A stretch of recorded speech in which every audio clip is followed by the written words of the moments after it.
नमस्कार, स्वागत है आपका कुंवर क्लासेस में। आज हम पढ़ेंगे समावेशी शिक्षा, इंक्लूसिव एजुकेशन इसे कहा जाता है। देखिए, समावेशी शिक्षा क्या है। तो समावेशी शिक्षा का अर्थ क्या है? एक समावेशन करना। समावेशन कैसा करना? पहले क्या समझा जाता था कि सामान्य बालकों के साथ जो विकलांग बालक हैं उनको शिक्षा जो दी जा रही है वो समावेशी शिक्षा है। लेकिन ये शिक्षा का क्या है? एक संकुचित अर्थ है।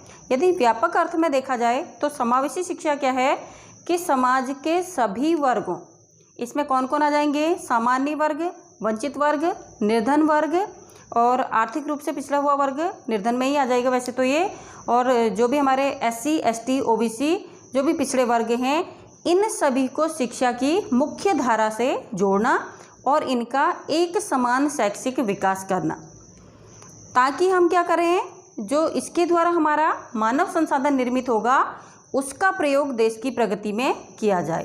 अर्थात एक ही छत के नीचे हर प्रकार के बालकों को शिक्षा दी जाए, वही क्या है? समावेशी शिक्षा का अर्थ है। तो इसमें क्या कहा जाएगा कि समावेशी की शिक्षा क्या है?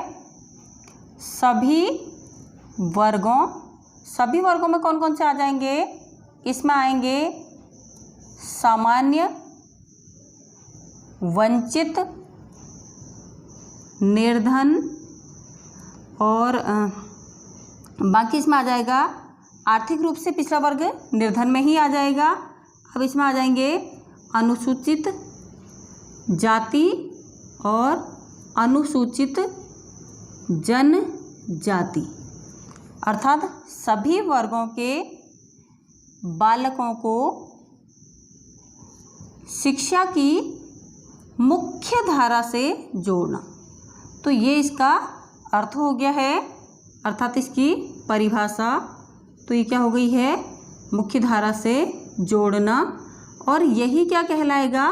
समावेशी शिक्षा। तो इसमें किस प्रकार के बालक आ जाएंगे? एक तो इसमें क्या आ जाएंगे? सामान्य बालक आ जाएंगे, प्लस दूसरे क्या आ जाएंगे? विशेष आवश्यकता वाले बालक। तो सामान्य बालक प्लस विशेष आवश्यकता वाले बालक, जहाँ पर इनको सम्मिलित रूप से शिक्षा दी जा रही है वो क्या कहलाएगी? एक समावेशी शिक्षा उसको हम कह देंगे। तो समावेशी शिक्षा की देखिए आवश्यकता क्यों पड़ी, ऐसी क्या ज़रूरत पड़ गई थी कि हमें सामान्य बालक और विशेष आवश्यकता वाले बालकों को एक साथ शिक्षा देनी पड़ रही है। एक तो इसका अर्थ समझिए, इसका सबसे बड़ा जो लाभ होगा वो किसे हो रहा है? इसका लाभ होता है डायरेक्ट हमारे देश को, हमारे समाज को, हमारी सरकार को। कैसे हो सकता है? 1000 में से ऐसा कभी भी नहीं हुआ है कि 1000 के 1000 बालक जो हैं वो विशेष आवश्यकता वाले हो रहे हैं, या उनको कह दिया जाए कि वो सबके सब विकलांग हैं। ऐसा नहीं हो सकता है। 1000 में से एक बालक ऐसा होगा जो कैसा होगा? विकलांग हो सकता है। बाकी 999 बालक क्या होंगे? सामान्य होंगे। तो उस एक बालक के लिए एक विद्यालय हर गली में, हर मोहल्ले में, हर जिले में नहीं खोला जा सकता है। इसके लिए क्या आवश्यकता पड़ी? समावेशी शिक्षा की, ताकि समाज में जो इन लोगों के लिए फैली हुई भ्रांतियां हैं कि इनको अपने साथ शिक्षा नहीं देनी है, इनकी शिक्षा के साथ हमारा सामान्य बालक भी खराब हो जाएगा, इस भ्रांति को दूर करने के लिए समावेशी शिक्षा की आवश्यकता पड़ी। यहाँ पर क्या किया गया?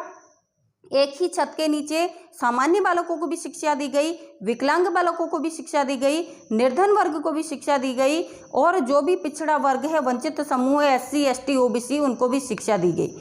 उससे क्या होगा? जो सामान्य बालक है हमारा, उसके मन की मानसिकता भी क्या हो जाएगी? सुदृढ़ हो जाएगी। बालक कभी भी अपने मित्र समूह में ये नहीं कहता है कि मैं बड़ा हूँ और आप छोटे हो। वो यदि अपने घर में जाता, अपने परिवार में जाता, अपने वातावरण में जाता है तो अपने परिवेश में वो ऊंच नीच की बातें कहता है, लेकिन जब वो अपनी मित्र मंडली में होता है, अपने विद्यालय में होता है, तो वहाँ पर सारी ऊंच नीच की सारी भावनाएं समाप्त हो जाती हैं। इसीलिए ज़रूरत पड़ी समावेशी शिक्षा की।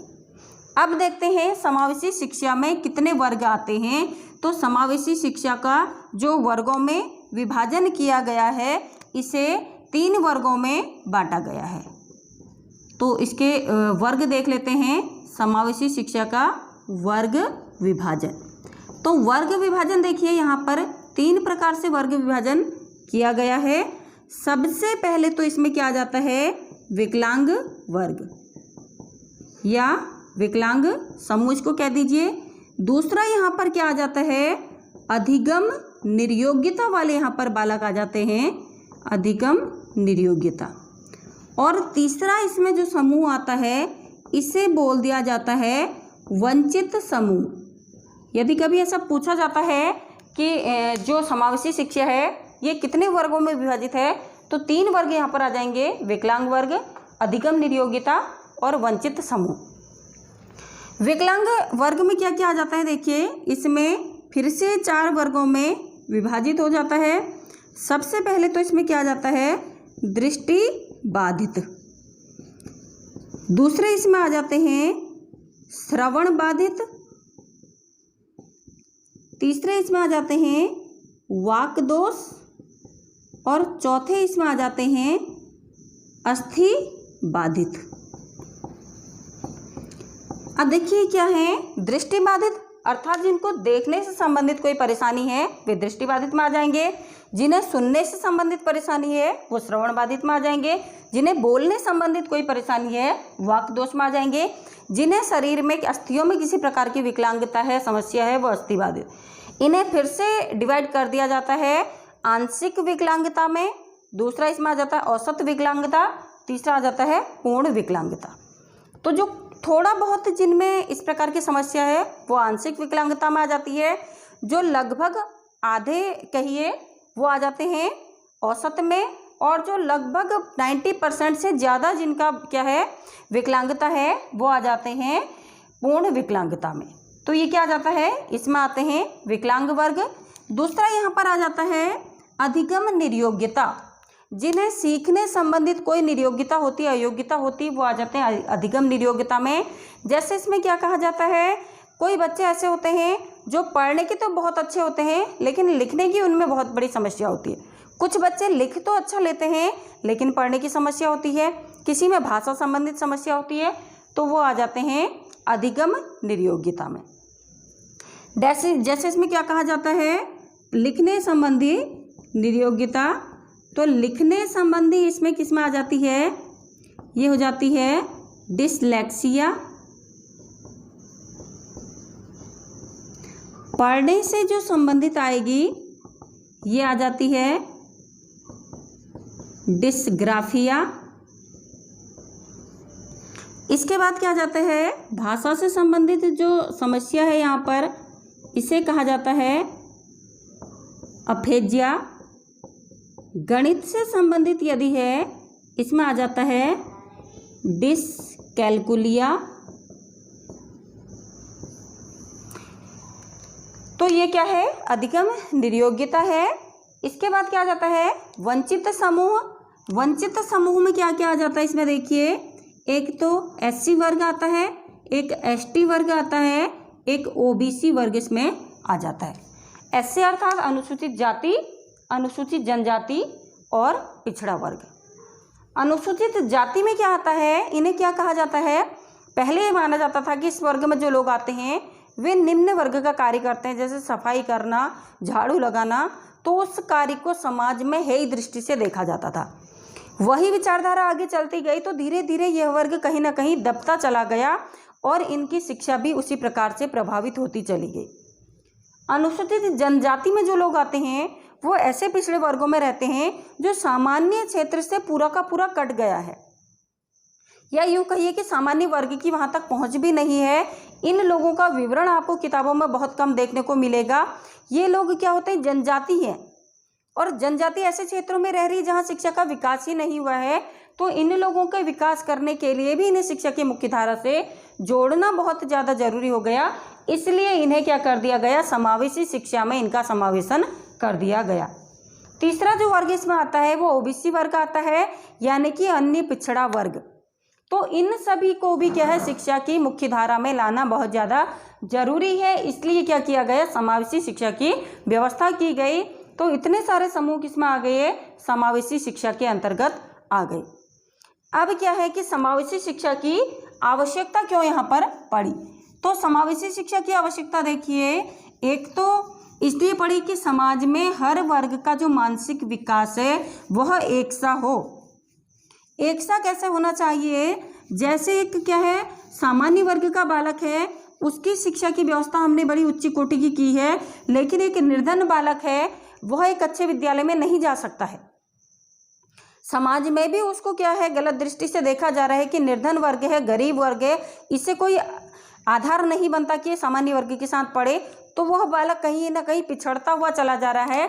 तो इसलिए क्या है, समावेशी शिक्षा की आवश्यकता पड़ी। आवश्यकता क्यों पड़ी? सबसे पहले तो क्या है, बालकों के एक से मानसिक विकास के लिए, एक समान मानसिक विकास के लिए।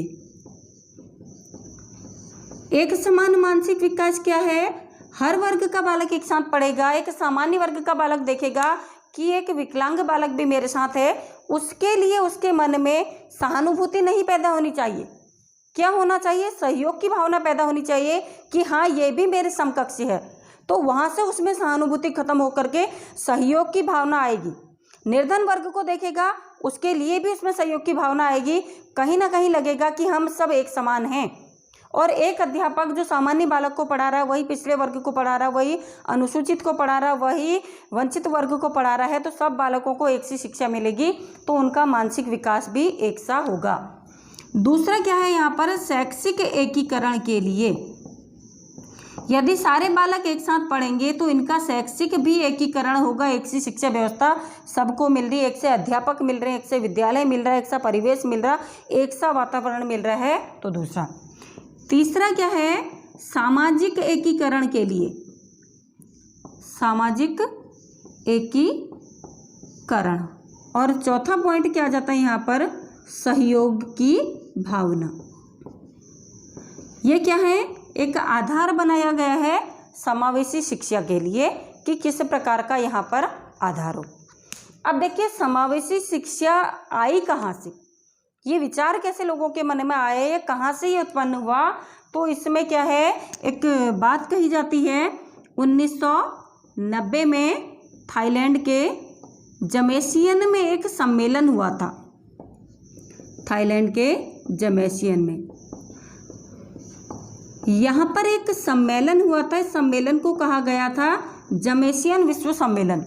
और इस सम्मेलन में क्या कहा गया कि शिक्षा के क्षेत्र में सभी को समान अवसर प्राप्त होने चाहिए। और कौन कौन वर्ग उसमें आएगा, बालक, प्रौढ़, वृद्ध, सभी को एक सी शिक्षा दी जाए। हालांकि इसमें ऐसा कुछ नहीं कहा गया कि समावेशी शिक्षा हो, वंचित वर्ग को दी जाए, विकलांग को दी जाए, आर्थिक रूप से पिछड़े वर्ग को दी जाए, लेकिन कहीं ना कहीं शिक्षा का समावेशन यहाँ पर प्रारंभ हो गया था। एक एकीकरण की बात यहाँ पर कह दी गई, समानता की बात कह दी गई। तो यहाँ पर 2 पॉइंट कहे गए। एक बात तो क्या की गई कि शिक्षा के क्षेत्र में सभी को समान अवसर। और सभी में कौन कौन आए, तो दूसरी बात इसमें क्या कही गई कि बच्चे, प्रौढ़ और वृद्ध, सभी को क्या है, एक समान शिक्षा दी जाए। ये किस में कहा गया, थाईलैंड के जमेसियन सम्मेलन में। तो कहीं ना कहीं यूँ कहिए कि यहाँ से एक समावेशन की बात सामने आई कि सबको एक समान शिक्षा दी जाए। दूसरा क्या हुआ, 1994 में स्पेन के सलमानका में एक विश्व सम्मेलन हुआ था। और इस विश्व सम्मेलन में क्या कहा गया था, यहाँ पर क्या है, खुलकर के समावेशी शिक्षा की बात आई। तो इसमें क्या कहा गया कि शिक्षा के क्षेत्र में जो शैक्षिक आवश्यकता वाले बालक हैं उनके लिए क्या है, शिक्षा की सुलभता और क्षमता की यहाँ पर बात की गई। तो यहाँ पर क्या कहा जाएगा कि विशेष शैक्षिक आवश्यकता वाले बालकों के लिए, विशेष शैक्षिक आवश्यकता वाले बालकों के लिए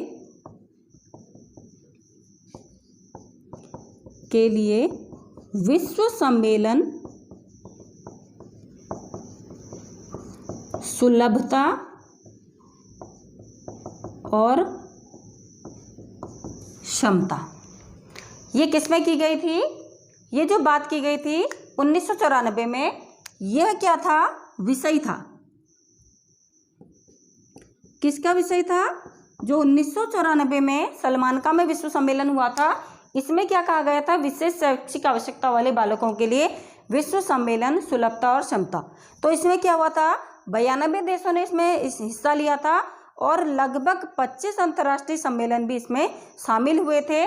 तो इसमें एक परिभाषा दी गई। इस परिभाषा में क्या कहा गया कि जो भावनात्मक रूप से है या बुद्धि के तौर पर देखा जाए या सामाजिक या शारीरिक रूप से, तो सभी को क्या है? एक ही प्रकार की शिक्षा दी जानी चाहिए। ये किसमें कहा गया? सलमानका के विश्व सम्मेलन में। तो यहाँ से क्या है? शिक्षा के क्षेत्र में जो समावेशन की बात हम लोग कह रहे हैं, समावेशी शिक्षा, वह यहाँ से क्या खुल करके सामने आई। इसके बाद NCERT ने अपनी एक परिभाषा यहाँ पर दी। NCERT, तो NCERT की परिभाषा आपको याद रखनी चाहिए। NCERT ने क्या कहा गया कि शैक्षिक वातावरण में सभी बालकों को क्या है? शैक्षिक वातावरण में परिवार, समाज, जाति, लिंग आदि के भेदभाव के बिना विद्यालय में एक समान शिक्षा बालकों को प्रदान की जाए। यह परिभाषा किसने दी है? NCERT ने। तो ये आपको याद भी रखनी है।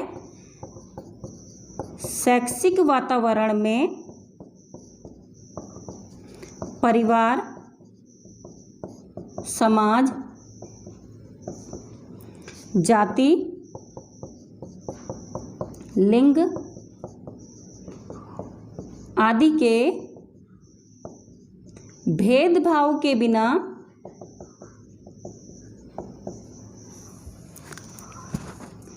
एक समान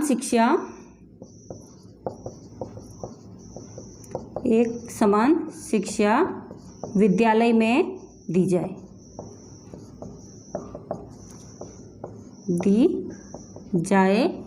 ये परिभाषा है NCERT की। तो ये क्या है? समावेशी शिक्षा से संबंधित कुछ तथ्य हैं। अब देखिए समावेशी शिक्षा की जो उद्देश्य हैं वह क्या क्या है, या सिद्धांत कहिए या उद्देश्य कहिए। इसमें क्या क्या आ जाता है? एक तो बालकों में क्या है? सहयोग की भावना विकसित करना। दूसरा क्या है? बालकों में प्रजातांत्रिक भावना का विकास करना। तो किन बालकों में? हर वर्ग के बालकों में। यहाँ पर क्या है?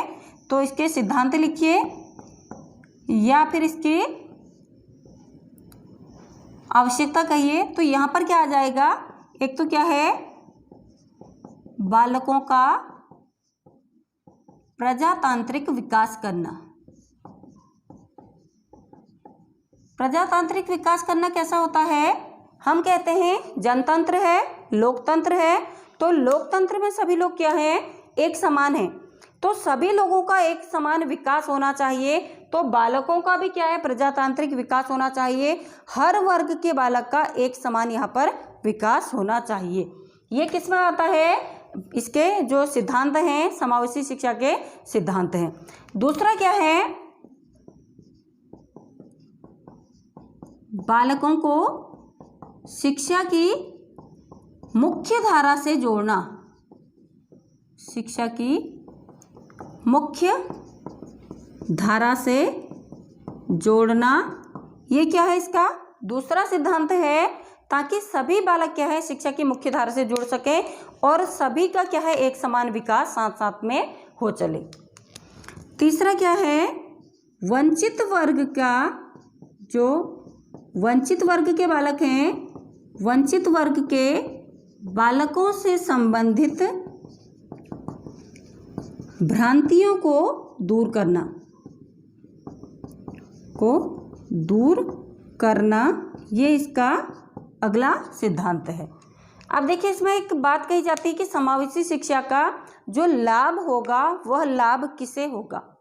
तो समावेशी शिक्षा के लाभ की भी यहाँ पर बात कर लेते हैं। इसका लाभ देखिए, सबसे पहले तो इसका जो लाभ मिलेगा वह मिलेगा सामान्य बालक को। सामान्य बालक को इसका किस प्रकार से लाभ मिलेगा? एक तो उसे फायदा मिल रहा है कि वह हर वर्ग के बालक के साथ अपने विद्यालय में एक ही छत के नीचे बैठ करके पढ़ाई करेगा और हर प्रकार का वह माहौल देखेगा। अभी तक उसने अपने घर में सुना हुआ है कि यह बालक क्या है, पिछड़े वर्ग के हैं, अनुसूचित जाति के हैं, अनुसूचित जनजाति के हैं, इनसे दूर रहना है, इनसे भेदभाव करना है। जब वह विद्यालय में इन बालकों के साथ पढ़ेगा तो उसे पता चलेगा कि मुझ में और इनमें किसी प्रकार का भी कोई भेदभाव नहीं है, जैसा मैं हूँ वैसा ही दूसरा बालक भी है, तो उसकी मानसिकता में सुधार आएगा। दूसरा, वो विकलांग वर्ग के बालकों को देखेगा तो उनके लिए भी उसमें सहयोग की भावना आएगी।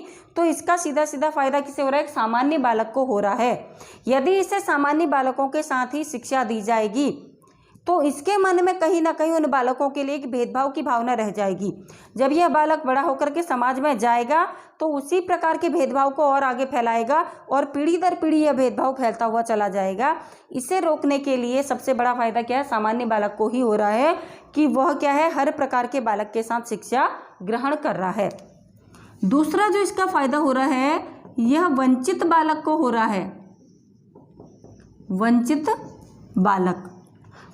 बालक को इसका क्या फायदा हो रहा है, एक तो देखिए यह बालक क्या है, सामान्य बालक के साथ पढ़ रहा है।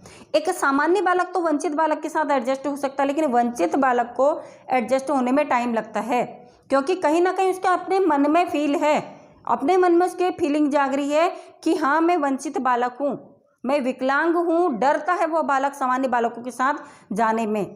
पिछड़े वर्ग का बालक जाने में डरता है। एक निर्धन बालक एक ऊंचे वर्ग के बालक के साथ बैठने में, खाने में, पीने में, हर चीज़ में भय का सामना करता है। तो धीरे धीरे वो सामान्य बालकों के साथ बैठेगा, खेलेगा, कूदेगा, तो कहीं ना कहीं उसके मन से वह डर दूर हो जाएगा। उसे लगेगा कि हाँ समाज में हम सब इक्वल हैं, आज मैं निर्धन हूँ तो कल भी निर्धन होऊंगा, जरूरी नहीं है। वह भी पढ़ लिख करके एक दिन अपनी आर्थिक जो तंगी है उसको दूर कर सकता है। विकलांग बालक क्या है, वह भी समाज में एक योगदान दे सकता है। तो इन जो वंचित वर्ग के बालक हैं, इन्हें भी कहीं ना कहीं इसका फायदा हो रहा है। तीसरा जो फायदा मिलेगा, यह फायदा मिलता है माता पिता को।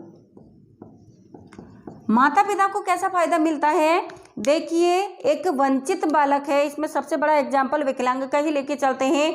यदि किसी बालक की माता पिता की संतान जो है वो विकलांग है तो वो समाज के लिए विकलांग है, लेकिन अपने माता पिता के लिए कोई भी बालक क्या अनमोल हीरा होता है। चाहे वह विकलांग पैदा हो रहा है, चाहे वह सामान्य पैदा हो रहा है, लेकिन माता पिता की नज़र में वही क्या है, अनमोल हीरा है, रत्न है।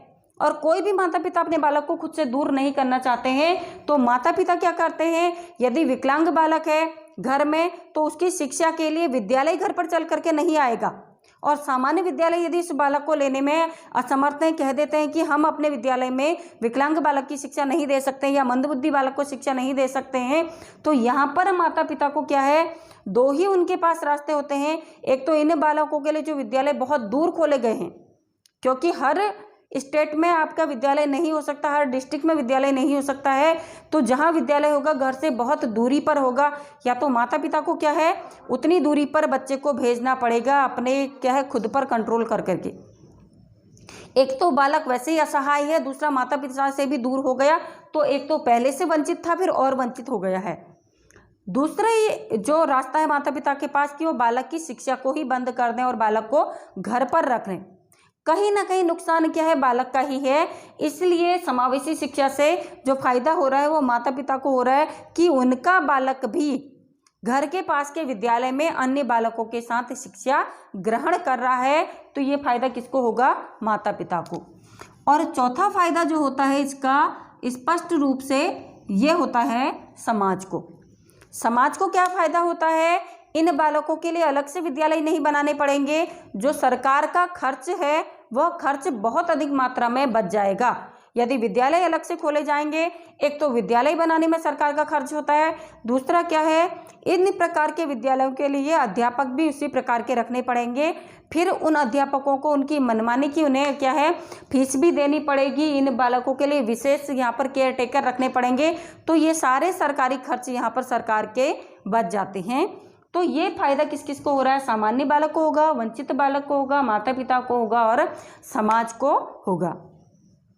तो ये क्या है, एक समावेशी शिक्षा है, अर्थात क्या है, ऐसी शिक्षा जहाँ पर सामान्य बालक और विशेष आवश्यकता वाले बालक एक ही छत के नीचे एक ही प्रकार के माहौल में एक ही प्रकार के अध्यापकों से शिक्षा ग्रहण कर रहे हैं, वही समावेशी शिक्षा है।